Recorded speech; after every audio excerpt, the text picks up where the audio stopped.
Apple has just launched the 10th generation iPad, which is the biggest change that the entry-level iPad has ever received.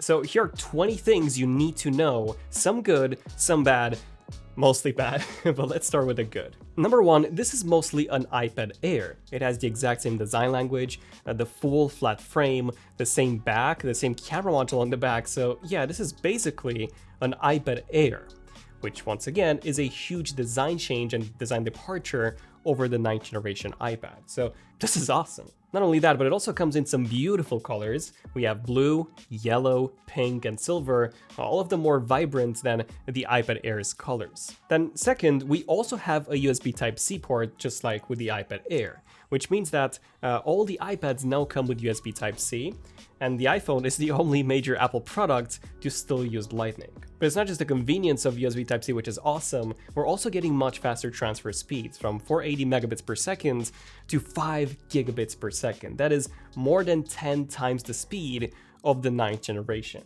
That doesn't mean that this is fast, it's just that the last one was incredibly slow. And you can now directly connect it to your camera or USB Type-C dock, so there are a ton of possibilities thanks to USB Type-C now. And this new iPad also comes with a pretty major camera upgrade. So the sensor has been upgraded from an 8 megapixel to a 12, and the aperture has been significantly enlarged from f2.4 to f1.8. So this is a much better camera, and we also have Smart HDR3, which is the same image processing as with the iPhone 12 compared to literally manual HDR on the iPad 9th gen. Oh, and fun fact, this is literally the exact same camera that the iPad Air has. Another camera change would be in terms of the selfie camera, which is now oriented in landscape orientation compared to the vertical that we have on pretty much all the other iPads. This is awesome for when you're doing video calls, especially when you have like a keyboard connected. Before, we had that very weird angle on the side. But now this is apparently the best iPad for video calling if you do use a keyboard as well. And this new iPad also gets 5G, which means that all the iPads now have a 5G option, of course, if you pick the Silver model. However, you need to keep in mind that there is no millimeter wave 5G on this iPad or the iPad Air, by the way, only the iPad Pro has that. And the last positive would be Wi-Fi 6. Which this base iPad also has, and we're getting speed increases from 866 megabits per second with the 9th gen to 1.2 gigabits per second. So a pretty good speed bump. However, on the Pro model, we also got Wi-Fi 6E, which this one lacks. And with Wi-Fi 6E, we now get even faster speeds of 2.4 gigabits per second. So essentially twice the speeds of this iPad. Which is a bit of a negative to consider, the lack of 6E. The next negative to consider is in terms of the bezels, which are thicker than the iPad Air, which were already thicker than on the iPad Pro. And because of these thicker bezels, the whole iPad is a bit wider than the iPad Air by 1 millimeter. So if you were thinking of getting some cheap cases for the iPad Air and then using those on this iPad, well, you're out of luck. Not just because of the width difference, but also because of the thickness difference. It is 7 millimeters thick compared to 6.1 of the iPad Air, which is almost as thick as the very first iPad Air from 2013, 9 years ago. It is, however, a bit thinner than the 9th gen, which was 7.5 compared to 7. But one of the main things that you need to be aware of, sadly a negative, is the display gap. So this display is still not laminated. This is something that I've been complaining about for years on the base iPad. And it's weird because Apple discontinued the non-laminated iPad in 2014 when they introduced the iPad Air 2. But then they brought it back in 2017 with the base iPad, which also brought back the iPad Air 1's design from 2013. And sadly, that is still the case here. So it has this very thick air gap between the LCD display and the glass on top, so it kind of feels like you're using an ATM or a very, very thick screen protector. But I think what's even worse is that it has no anti-reflective coating, so the screen is very, very reflective. And that, combined to the non-laminated display, makes it even more reflective and even worse. And because of that, when I was using the previous model, I had to bump the brightness quite significantly to counteract this, which of course also translates then in a decreased battery life. Something else that you should be aware of is that this iPad lacks the P3 color space, which is something that all the other iPads have.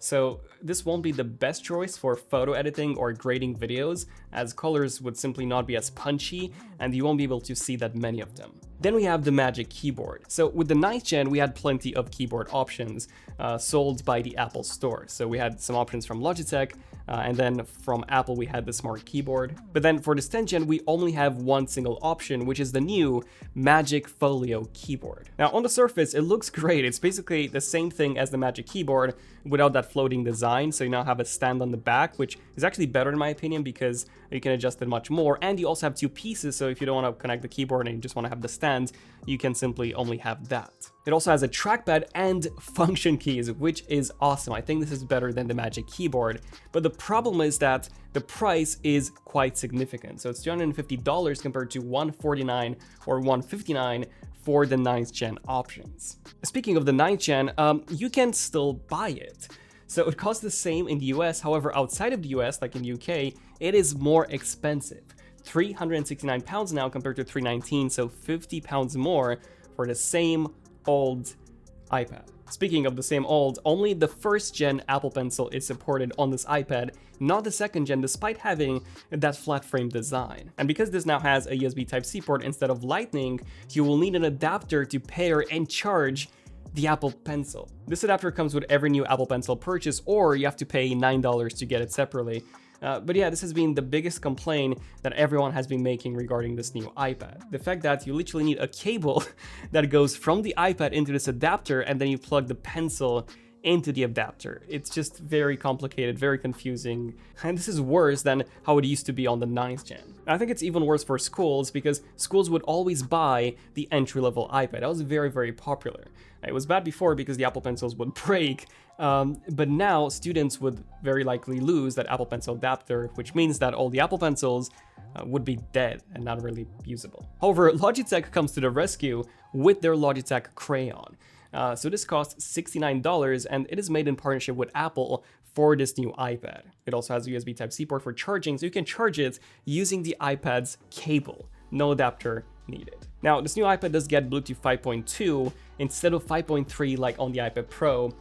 So that's a bit of a sad news, I guess, but the good news here actually is that 5.2 is a major upgrade from 4.2, which is what the iPad 9th gen had. So now it has 4 times the range. It also supports dual audio broadcasting, so you can actually connect 2 pairs of AirPods, which is great. And on top of that, it also has a lower power consumption. Now, if you plan on getting that LTE model, you need to be aware that we actually have fewer LTE bands. We only have 27 compared to 32, which could impact some carriers and some locations outside of the US because most of these bands that have been removed were for 3G and Edge, so do keep that in mind. Also, the base model is only 64 gigabytes, which is way too low for most people, and if you want to get the 256, that would be the same price as the 64 gigabyte iPad Air in the US, and interesting enough, £10 more than the base Air in the UK.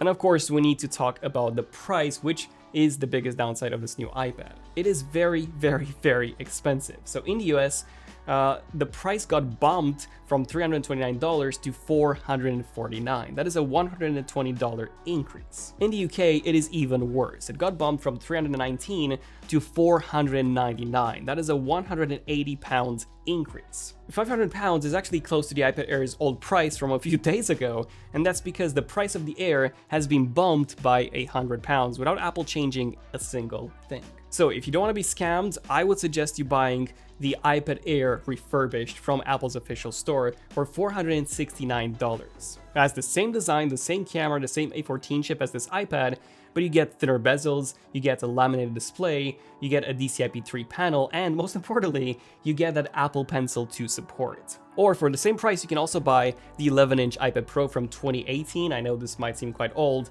but you will get a 120Hz ProMotion display, Face ID, and in terms of that A12X chip, it is actually slower only in terms of the single performance. Multi-core wise, it is actually faster than the A14. But anyways, we'll have it in the studio next week, so stay tuned for some hands-on content. I'm Daniel, this has been ZONEofTECH, and I'll see you guys in the next one. ZONEofTECH, signing out. Cheers.